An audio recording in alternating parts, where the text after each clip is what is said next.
If the pain gets any worse or you experience any other symptoms, you should come see me. I'll let you get on with it then. Sarah, Sheriff Breaker, is waiting for you. She's very good at her job. I'm sure she can locate your wife in no time. Doc Nelson was the image of a small-town doctor. Sheriff Breaker had called him to the station to take a look at the cut in my head. I'm sorry you had to cut your morning fishing short for this, Doc. Oh, she's a beauty, ain't she? Not the biggest I ever caught, if you can believe that coming from an old fisherman like me, but she's right up there. Now, she's a largemouth bass, which is what you're after if you prefer a lure. Now, if you want either trout or salmon, on the other hand, then it's fly fishing for you. You a fishing man, Mr. Wake? Oh, doesn't really matter, I suppose. But it can be very relaxing out there. You can't get me off the water this time of year. Closest thing to heaven. I'll take your word for it, Doc.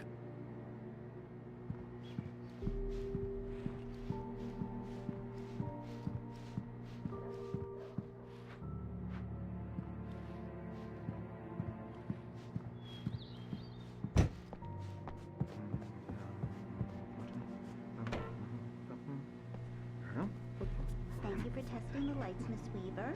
Everything seems to be fine. I don't have the luxury of being complacent, Deputy Brett. The bulbs will need changing soon. You can't change them in the dark. I'll be sure to take care of it, Miss Come in, Weaver. Mr. Have a nice Wake. day now. Your phone's on the desk. The battery was dead. It's charged now. Just in case. Mr. Wake, the sheriff is waiting for you in her office down the corridor. That was Cynthia Weaver. I guess you can call her the town eccentric. She used to be the editor of the local newspaper, but she's focused on, other things. Your phone, Mr. Wake? Have you started looking for my wife yet? My men are already on it. Now, can you tell me what happened? I'm not sure. I can't remember. We were arguing. I walked out of the cabin. The cabin on Cauldron Lake? How did you end up at Stucky's gas station? I wanted to tell her what had happened last night, but I couldn't. She'd lock me up. Excuse me. I need to take this. Hello? Alice, please help me. Alice? Stop talking to the law. You'll do exactly what I say if you ever want to see your wife again. Who is this? Go to the back lot. There's a hole in the fence on the left. Look inside the junker. I left a little something there to convince you we're all on the same page here. After you ditch the cops, you're gonna meet me in Elderwood National Park. There's a spot called Lover's Peak. Mr. Wake, can I help you with anything? Don't do nothing stupid, pal. We're watching you. I need to get some air. The sheriff said I could go out back. Of course, Mr. Wake. You can get there through the cell corridor. I need more light in here. Hey, mister! Hey, can you turn the lights on? The deputies, they won't... Thank you, man, thank you. Hey, you're all right. You're a good guy. Don't let anybody tell you different. You know, I shouldn't even be in here. The cops, they got it all wrong, see? Sure.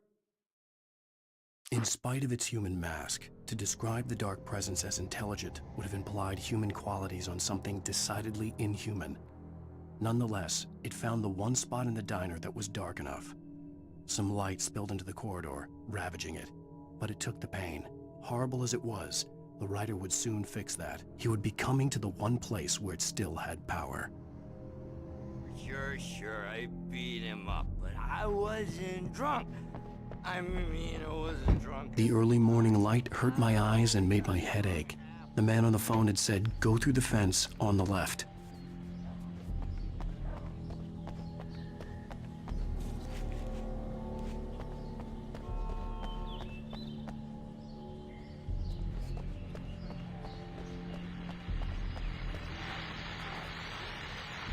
Well, folks, it's been another long night, and it's about time for me to sign off for a while. God knows I need my beauty sleep. Just one more item before I go. It's been a busy night for the sheriff's department. We've had a few broken windows, even a report of shots fired on Main Street. Deputies Mulligan and Thornton had to deal with two intoxicated young men who were celebrating the completion of their Deerfest float. Now, folks, we get this every year. I know it's exciting, the big day's almost here, but let's save it for the party and leave the gunplay for the shooting competition, huh? There's no point in getting all worked up yet. The caller had told me to find a hole in the fence behind the police station. There was something for me in an abandoned car.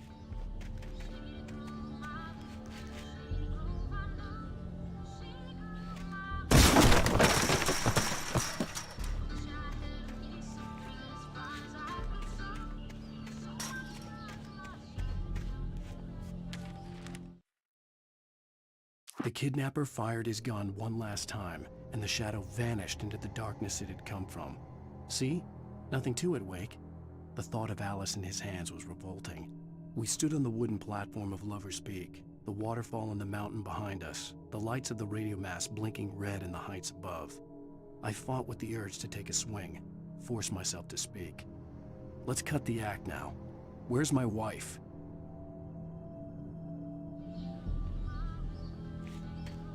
Alice's driver's license had been placed on the front seat. The caller meant business.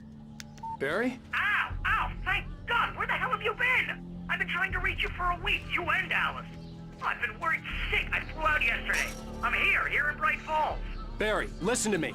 I'm at the sheriff's station. Come and get me. I can't talk now. Al, what the hell is going on? I had to get the sheriff to let me go. I needed to get to Elderwood National Park to meet Alice's kidnappers.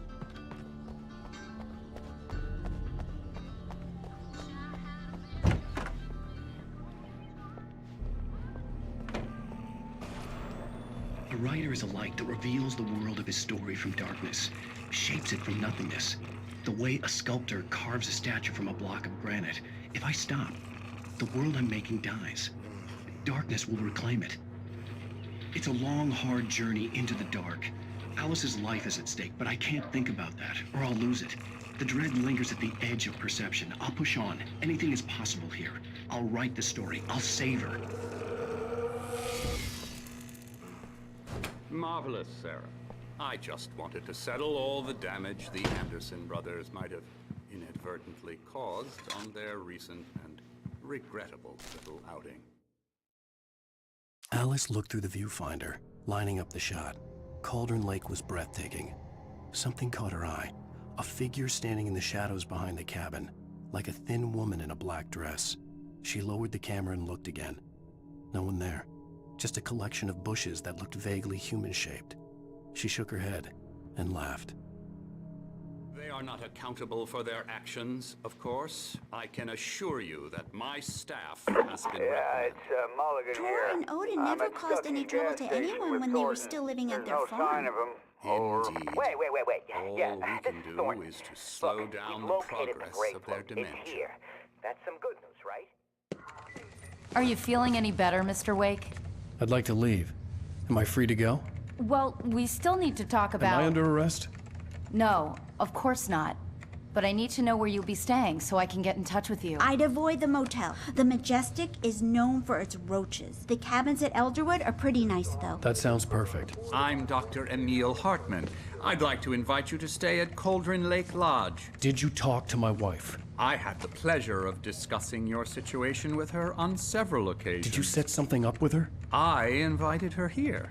My clinic is a place where... Oh, hey! Oh, my! Take it easy. Hey, nobody move! Get your hands off of my client! Who are you? I'm Barry Wheeler, his agent. If you have business with Mr. Wake, you talk to me. You yokels won't know what hit you once I sick my lawyers on your asses. No harm done, Sarah. I'm all right. I don't want to press charges. Mr. Wake, my offer still stands. Get me out of here. What the hell was that about, Al? We don't need a replay of that thing with the paparazzi. I thought they were gonna lock you up. I had to talk to someone. I told Barry everything. He thought I was certifiable, but when he heard about the manuscript, I had him. The fact that I'd written something, even if I couldn't remember it, was enough for him. He smelled money. And he believed that Alice had been kidnapped. Anything beyond that was another story. I had a midnight appointment with the kidnapper in a place called Lover's Peak, somewhere in Elderwood National Park. The plan was to rent a cabin. I don't like it, Al. I don't like any of it. It's not good. In fact, it's the absolute opposite of good. Mr. Wake! Barry, you found him. Hi, Rose. Oh, wow. I was just thinking about you, too. Great. I was just bringing Rusty some coffee. He's on the balcony, looking after Max. Poor thing. I really need to go. Great to see you again, Mr. Wake. Later! Who's Max? What an airhead. Jeez, Mr. Takes a swing at everybody. This is not her fault. She's a very nice girl and, more importantly, a fan. She even has a fan site dedicated to you.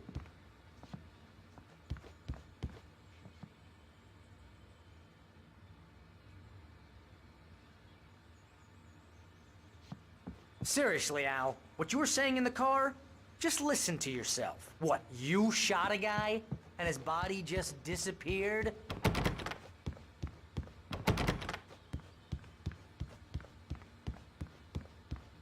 When was the last time you slept? Are you high? Have you been drinking? No! Look, Barry, I'm missing a week, and someone's got Alice, and everything's just... Do you understand what it sounds like when you say stuff like that? Don't get me wrong, it's a good story, could be a bestseller. But when you start confusing fiction with reality, you're buying yourself a ticket to the funny farm. Wait here.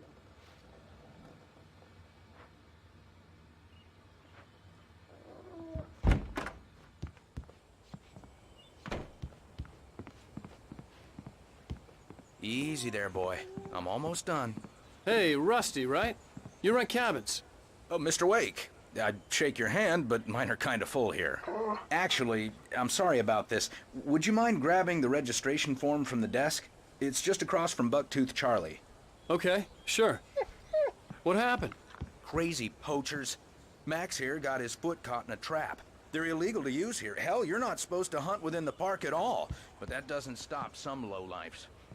Seriously, Al, you can't just go and meet a kidnapper. Those situations always end up in disaster. You gotta talk to the cops. She's my wife, and it's my call. Can we talk about this later? No, this whole thing, listen, you hit your head.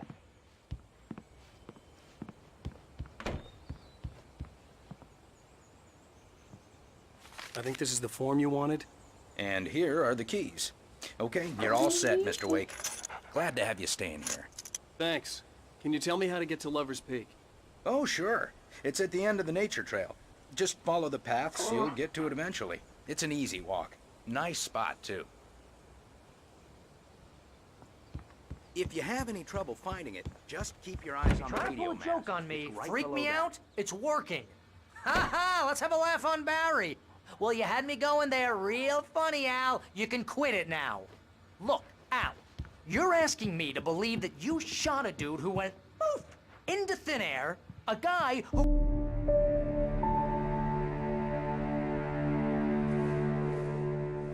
That's just crazy talk, Al. Al. Al? We should go to the sheriff or call the FBI. Damn it, Barry, they'll kill her! This is not a goddamn debate, Barry. I'm going to Lover's Peak. He said to come alone. Okay then. I understand. You're my best friend, and I'm worried that you're not right in the head. Tell me what to do to help, and I'll do it. You stay here, and if I'm not back by morning, call the cavalry. Achoo! Achoo! Just be careful with the natives, Al. These yokels are dangerous. Everybody hates a tourist, or it'll be deliverance all over again. Achoo! Bless you. Oh, this place is trying to kill me. I'll bet there's mold in here, spores, poison ivy, God knows what. This is so not worth a 15% commission.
I knew I should have gone to the cops. This wasn't the smartest thing I'd ever done, but I was still angry with Barry for trying to talk me out of it. These people had called me right in the sheriff's station. The cops wouldn't scare them, and they had Alice. Wait here, Al. I'll hold down the fort. I'll be with you in spirit every step of the way, Al. Walk through the door now.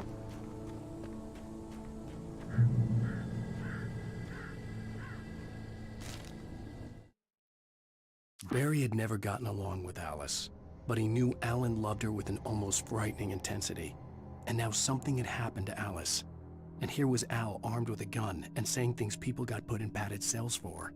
It was as if his friend had experienced a massive psychotic episode and was now totally disconnected from reality. It scared the shit out of Barry.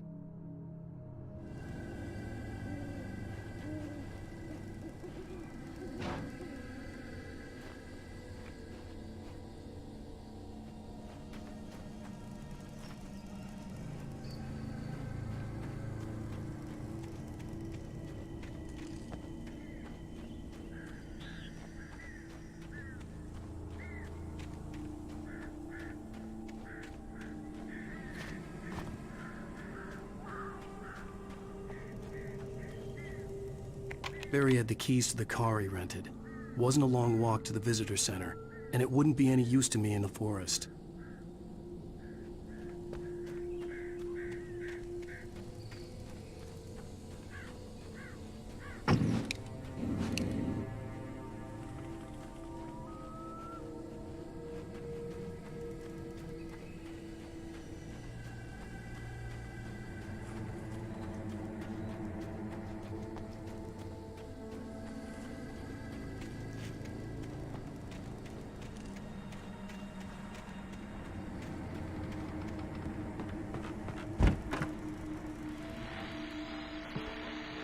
Welcome back to the show, folks. As promised, our very own Dr. Nelson has just parked his rear end in the studio. Doc, what's your Deerfest plan like?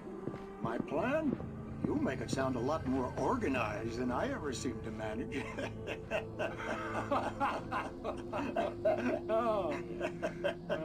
No plan, really. Just taking the atmosphere. I'm getting a little too rickety to do much more than that, you know.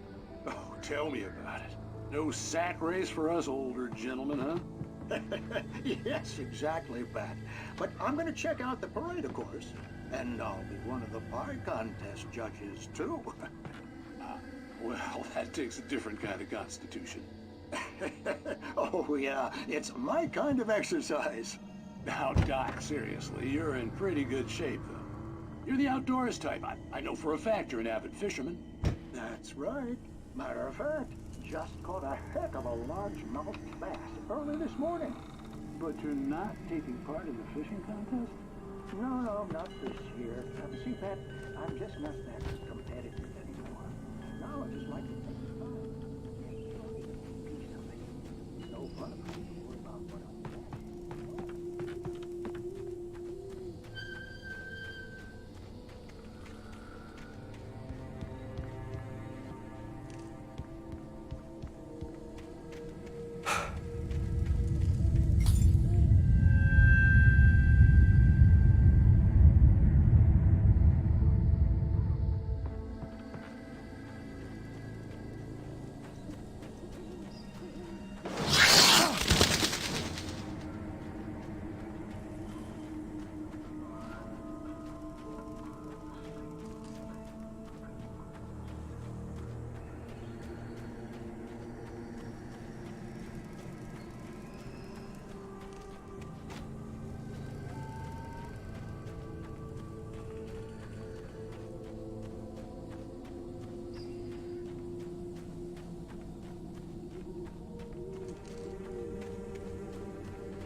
crime and punishment.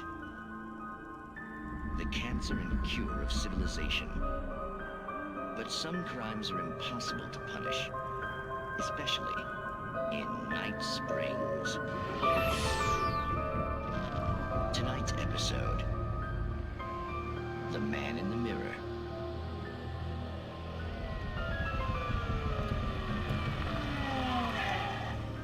He's inside, Agent. He's a weird one. So, you're confessing to killing that guy, huh? Why? Had it coming? Yeah, but why would you do that? I mean, you're a nice guy. Normal. Took your kid to a soccer game. So how come at the game, you pick a guy and, quoting from the arresting officer's report here, assault the victim's head area repeatedly with the weapon of choice being a pair of bare fists? Wow, that sentence really flows, huh? Maybe you're not the literary type. Okay, so you mess him up. But why? Who was that guy? We couldn't ID him. Why would a guy like you do him like that? I didn't like his face? Well, you must have hated it, because you really went to town there. I mean, there's no way to tell what he looked like. No ID on him either. That must be difficult. But then we ran the fingerprints. Got a match. Your prints. Identical. Huh, how about that? Your son said you were wearing a white shirt when you took him to the game, but the white shirt is on the dead guy.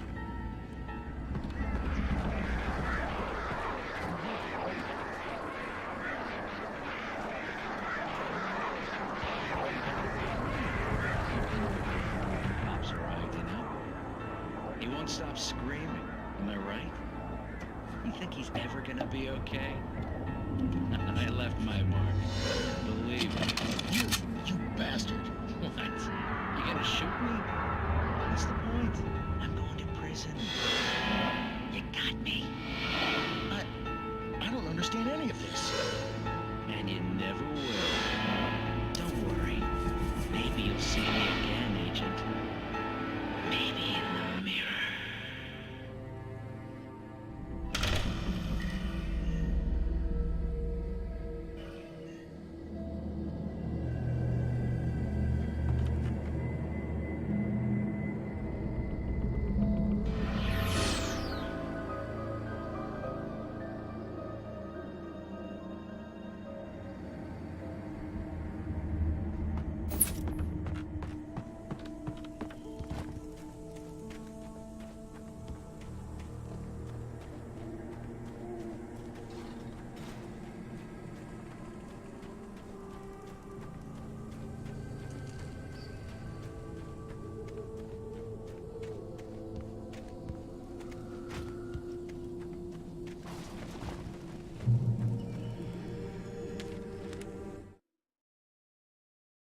The air in the visitor center was heavy with an awful smell, as if some rotten drowned thing had crawled up from its grave.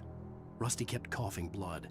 My eyes were drawn to the twisted shape of his broken leg. The attack had been vicious. Max whined in his cage.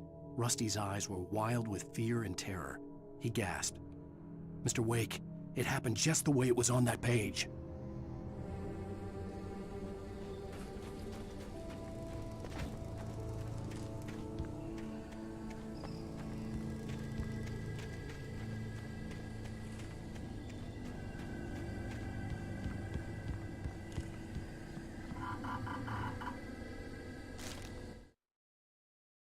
Rose knew that Rusty was in love with her, and she liked him too. She liked him a lot. He taught her to dance, and life had certainly taught her the value of a man who was gentle. He treated her well, made her smile, made her feel good. But Rusty wasn't the prince of her dreams, and that tended to underline the unbearable truth. She was no closer to that Hollywood magic than he was.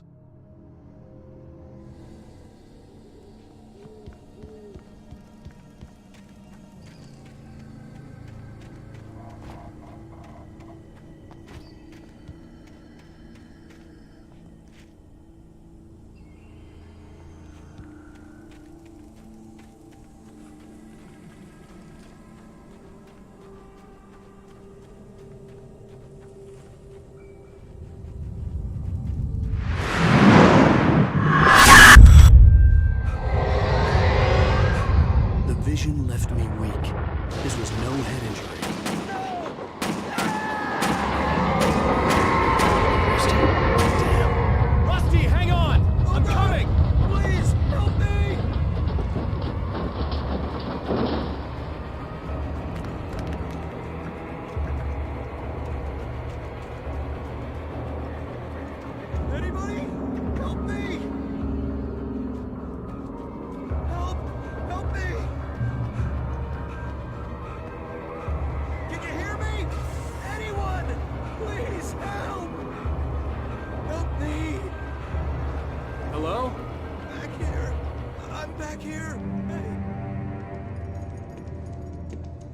Mr. Wake? Oh, hell. It happened just the way it was on that page. I found. Came true. It knew. So dark. It'll come back for me. You must... The lights. In the office. I have the key. Okay, Rusty. Hang on. I'll be right back. Whatever did this couldn't be far. Rusty had found a page from the manuscript. It would help me understand what had happened.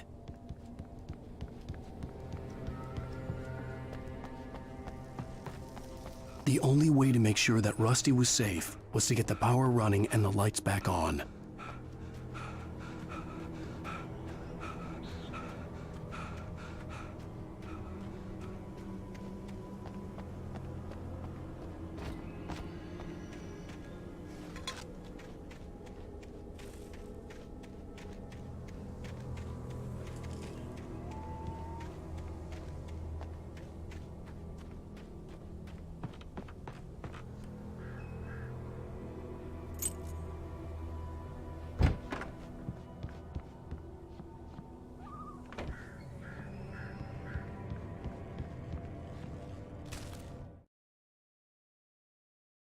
At the last instant, I changed direction and threw myself down.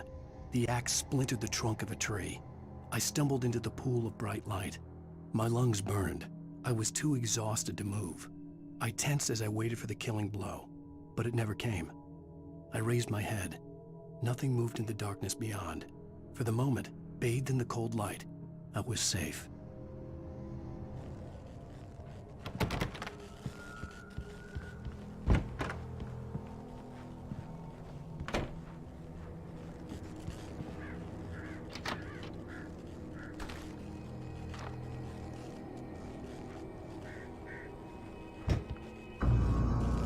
I was too late. Someone had destroyed the circuit breaker. There was no way to get the lights back on. Rusty! Rusty!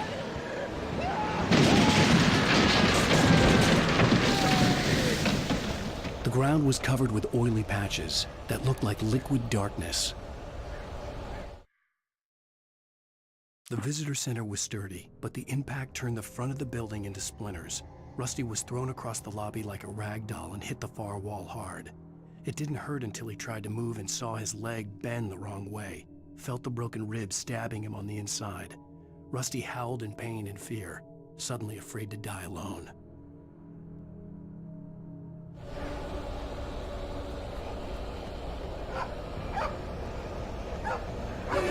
Just need hunting licenses.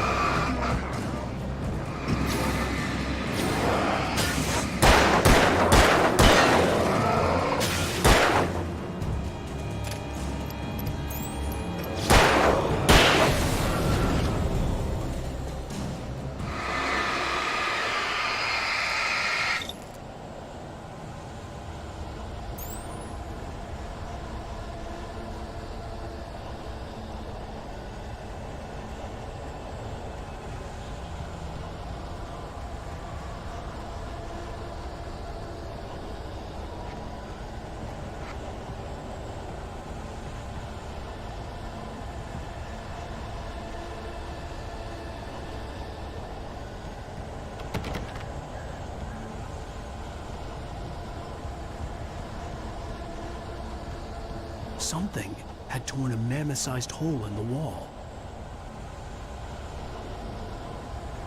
Please don't feed the animals. Fishing is only permitted for those visitors who purchase a park fishing license.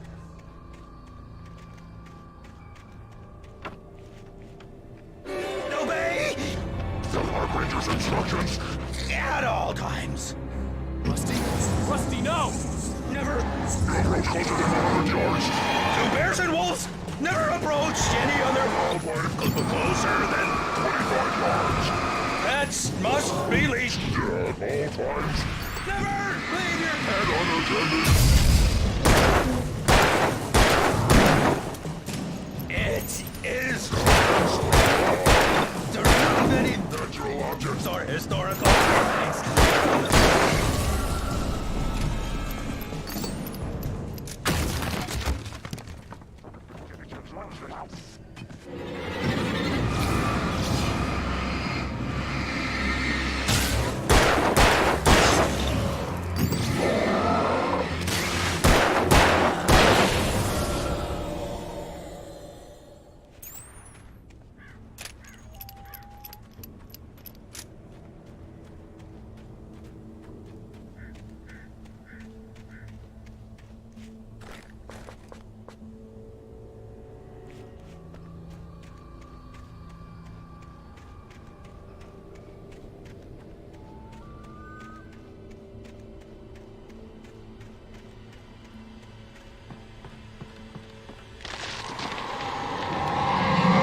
What the hell was that? I saw from the window. I saw something. Forget about it, Barry. It's just me going crazy. Oh, jeez. Oh, jeez. You're not crazy. I wish you were crazy, but you're not crazy. Ow, be careful. Stay in the cabin. Don't open the door for anyone. I mean it.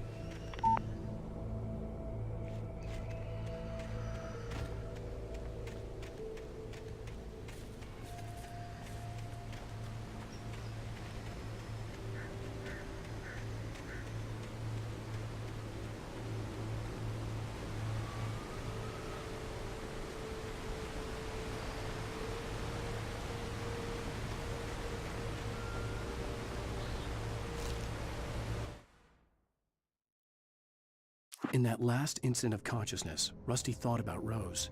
He was older than she was.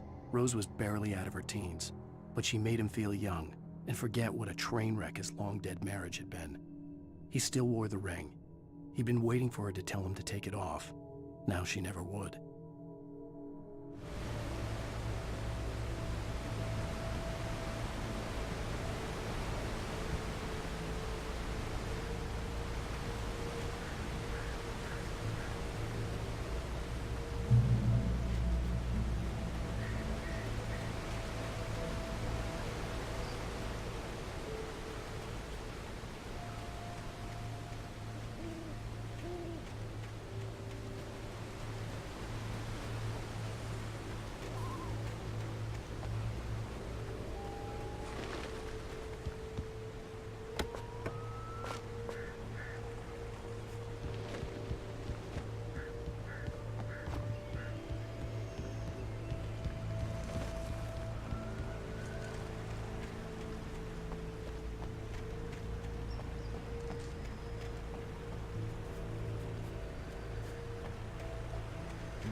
Lover's Peak was at the far end of the nature trail.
Nobody in Bright Falls seemed to know where Al was, but Rose, the waitress at the diner, had seen him.